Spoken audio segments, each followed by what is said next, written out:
Bonjour, Bruno Marchal. Alors l'équitation facile, légère, équitologique, éthologique, tout ce que vous voulez à Montpellier, par Skype, par téléphone quand vous êtes loin, 1 heure de coaching, 15 jours de suivi, vous m'appelez quand vous voulez, vous me téléphonez quand vous voulez, pendant les 15 jours où vous mettez en place l'exercice que l'on a vu ensemble pour travailler sur vos chevaux, sur les chevaux que vous avez en demi-pension, sur les chevaux de propriétaires que vous avez dans votre centre, etc. etc. Vous avez un certain nombre de coachings en direct qui sont faits, qui sont filmés, et puis de temps en temps des vidéos comme ceci, face caméra, où je vous explique des choses. Voilà, en ce moment, je vais vous faire 2 ou 3 vidéos sur le fonctionnement du cavalier, de son cheval, de façon neurologique, hein. Qu'est-ce qui se passe dans le cerveau de votre cheval et qu'est-ce qui se passe dans votre cerveau, une petite série de vidéos là-dessus. Tout ça, tout simplement pour fêter. Il y a quelques temps, j'ai eu plus d'1 million de vues sur cette chaîne. Vous avez regardé ces vidéos plus d'1 million de fois. Donc voilà, c'était une façon de vous remercier, de vous expliquer réellement ce qui se passe dans le cerveau de votre cheval et dans le vôtre de façon scientifique. Et ça, c'est quelque chose qu'on ne voit pas sur des autres chaînes. Donc voilà, c'est une chaîne complémentaire. Le but n'est pas de faire comme tous les autres, mais de faire différents et complémentaires. Alors, pour bien comprendre comment fonctionne le cerveau de votre cheval et le vôtre, je vais commencer par une petite différence. Le cheval a une intelligence différente de la nôtre. En tout cas, il a 2 types d'intelligence et nous, on en a 3. Voilà, c'est un peu la différence. Donc le cheval a l'intelligence de l'instinct, hein, pour protéger sa vie, se reproduire, et l'intelligence émotionnelle pour aller chercher plutôt quelque chose qui lui fait plaisir. Nous, humains, on a l'intelligence de l'instinct pour se reproduire aussi, l'intelligence émotionnelle qui nous guide beaucoup, et qui nous fait faire des bêtises, comme ça peut faire des bêtises au cheval qui a peur, qui peut se faire mal dans des barbelés. Et puis nous, humains, on a une autre partie du cerveau autour du préfrontal qui s'appelle l'intelligence intellectuelle, en tout cas cette intelligence qui va sortir des automatismes et de l'émotion, et qui va nous permettre de trouver les bonnes solutions pour le futur, hein, puisque le cheval est dans le présent, et donc qui va nous permettre si on arrive à sortir des automatismes et si on arrive à sortir de l'émotion, de trouver les bonnes solutions pour notre relation de cavalier.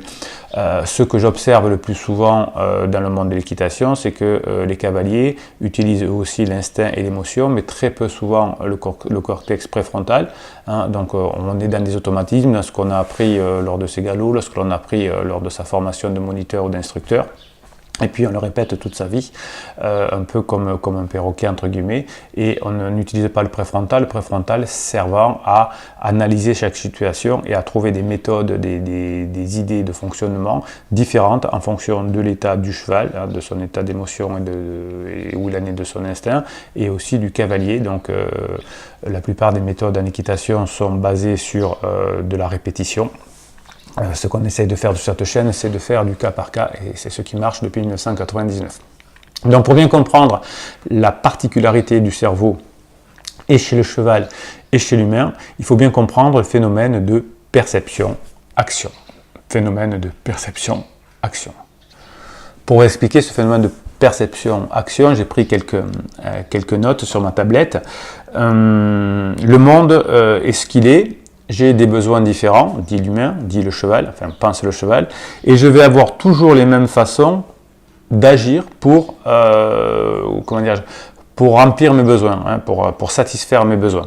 Donc le cheval et l'humain, là-dedans, fonctionnent de la même façon. Et donc on va pouvoir utiliser cette particularité pour avoir une bonne relation avec les chevaux, puisque vous savez que, à part l'exercice du leadership qui va travailler directement sur l'instinct du cheval, qui va faire qu'en quelques secondes, le cheval va avoir compris que vous êtes son leader charismatique et autoritaire, et qu'il va être rassuré toute votre vie. Donc ne travaillez pas un cheval si vous n'avez pas fait ce leadership. Tout le reste va utiliser le phénomène de perception-action, qu'on appelle aussi le conditionnement opérant.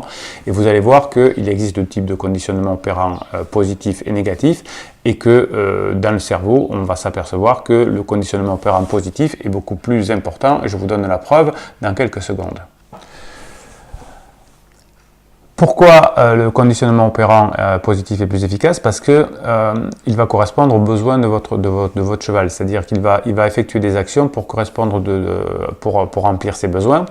Par exemple, pour un humain, ça veut dire chaque fois que je vois un carrefour, je vais freiner, hein, donc je vais le faire naturellement, de façon rituelle, et ça ne va plus me demander de réflexion intellectuelle. Donc c'est pour ça qu'on va éliminer le préfrontal. Pour le cheval, il n'y a pas de préfrontal, donc le conditionnement opérant positif va permettre immédiatement de créer ces zones réflexes.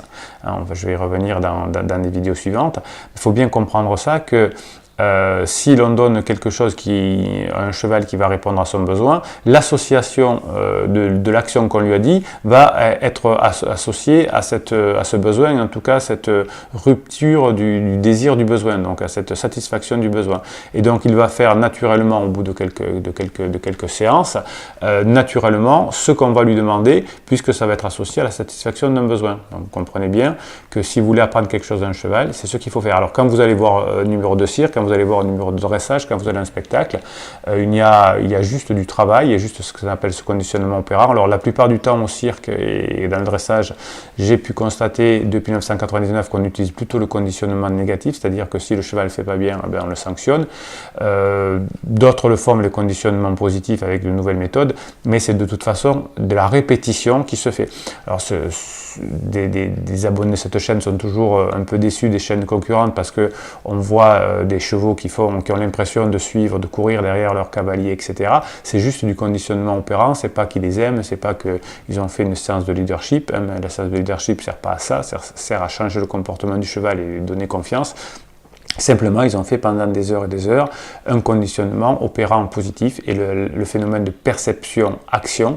Je vais percevoir le cavalier en mouvement, je vais courir après parce que je sais que ça va être associé à la satisfaction d'un besoin, soit de me dépenser, soit d'avoir une récompense, une friandise. C'est ce qui marche le mieux quand vous voyez des vidéos sur internet où le cheval se couche, ou le cheval court après, etc. C'est simplement que soit il y a un conditionnement négatif. Pour coucher, c'est soit des conditions négatives, c'est-à-dire qu'on contraint le cheval à se coucher de façon assez brutale. Et donc pour plus avoir cette brutalité, ensuite il va se coucher dès qu'on va toucher une patte ou quelque chose comme ça, ou alors on a donné des récompenses. Donc pour l'homme et la femme et l'être humain en tout cas, vous avez la chance d'avoir le préfrontal. Et donc il va falloir sortir, vous, pour aider votre cheval, de ce phénomène de perception-action. Et donc de prendre un peu de recul et de dire, de se poser la question par exemple, qu'est-ce que je veux faire à terme avec ce cheval? Qu'est-ce que je veux lui demander? Pourquoi je veux lui apprendre ça? Est-ce que c'est pour la sécurité? Est-ce que c'est pour avoir de l'ego pour moi? Pour lui montrer que, comme on voit un spectacle, je suis super fort, pour divertir la foule, etc., etc. Donc l'idée du préfrontal va permettre de savoir qu'est-ce que vous voulez faire. Et à partir de ce qu'est-ce que vous voulez faire, vous allez pouvoir adapter la méthode éthologique, western, etc., enfin tout ce que vous voulez imaginer, classique, pour utiliser ce comportement opérant. Donc la plupart des cavaliers sont encore dans la perception-action. Ce qu'on apprend dans nos coachings, c'est de passer de la perception-action au fonctionnement du préfrontal. Donc là, on a plein d'études qui sont réalisées en neurosciences. J'ai participé à certaines, mais pas à toutes, parce que je n'en ai pas le temps, bien évidemment, et puis il y en a des milliers là-dessus.